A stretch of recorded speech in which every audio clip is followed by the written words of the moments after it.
ओम नमः शिवाय। हर हर महादेव।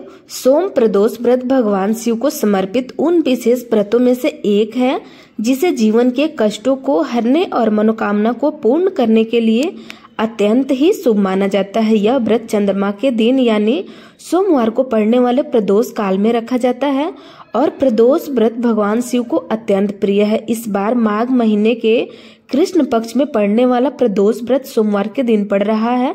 मान्यता है कि इस दिन प्रदोष काल में भगवान शिव अति प्रसन्न मुद्रा में रहते हैं। इस समय विधि पूर्वक की गई पूजा और व्रत से साधक को न केवल सांसारिक सुख समृद्धि प्राप्त होती है बल्कि भगवान शिव की कृपा से समस्त पाप भी नष्ट हो जाते हैं।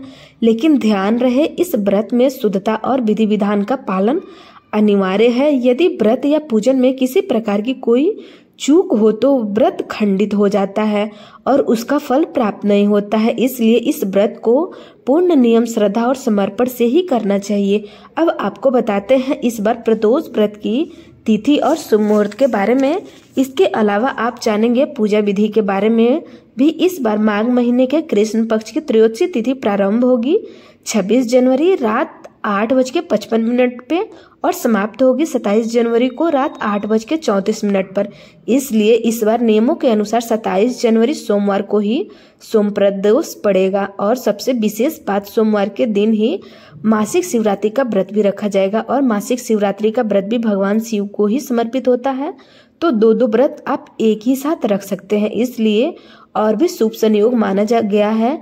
प्रदोष व्रत के लिए सूर्योदय होगा 7:10 पर और सूर्यास्त होगा 6:16 पर। ब्रह्म मुहूर्त सुबह 5:36 से 6:34 तक रहेगा। अभिजीत मुहूर्त दोपहर 12:10 से 1:10 तक रहेगा। और ध्यान रखिएगा, इस बार सोमवार के दिन सोम प्रदोष के दिन भद्रा भी लग रहा है और भद्रा रात 8:34 से 28 फरवरी सुबह 7:10 तक रहेगा। राहु काल सुबह 7:30 बजे से 9 बजे तक रहेगा। प्रदोष काल का समय रहेगा शाम 5:20 से 6:51 तक। तो शाम को प्रदोष काल में आपको इसी समय भगवान शिव की विधि विधान से मुख्य पूजा करनी है। इस बार सोम प्रदोष व्रत के दिन भद्रा तो लग ही रहा है, लेकिन भद्रा का वास इस बार पताल लोक में होगा।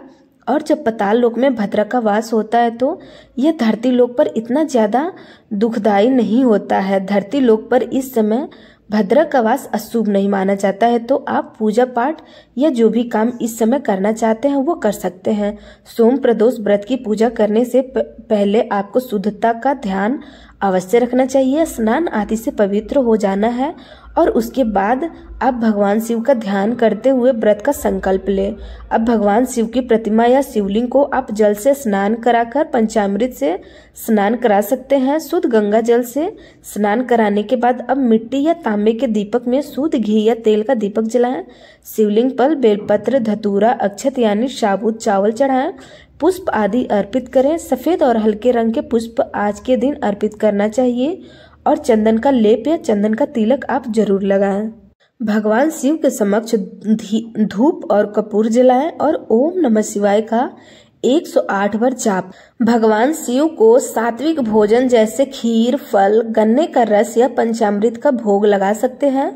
कथा का श्रावण जरूर करना चाहिए। इस दिन आप शिव पुराण से लेकर सोम प्रदोष व्रत कथा का श्रवण अवश्य करें। कथा सुनने से और सुनाने के बाद सभी परिजनों के साथ हर हर महादेव का जयकारा और आरती अवश्य करें। आरती करने के बाद सबसे अंत में क्षमा याचना करें। हे भोलेनाथ, इस व्रत में जाने अनजाने से मुझसे कोई त्रुटि हुई हो तो कृपया क्षमा करें और अपनी कृपा बनाए रखें। पूरा दिन सात्विक भोजन, शाम के समय इसी तरह विधि विधान से पूजा करें और शाम के समय यदि हो सके तो शिवलिंग के दर्शन करके शिवलिंग की आधी परिक्रमा अवश्य करनी चाहिए। इस तरह से सोम प्रदोष व्रत पूर्ण हो जाता है। यदि आज की वीडियो और जानकारी पसंद आई हो तो लाइक अवश्य करें। मिलते हैं अगले वीडियो में, तब तक के लिए राधे राधे।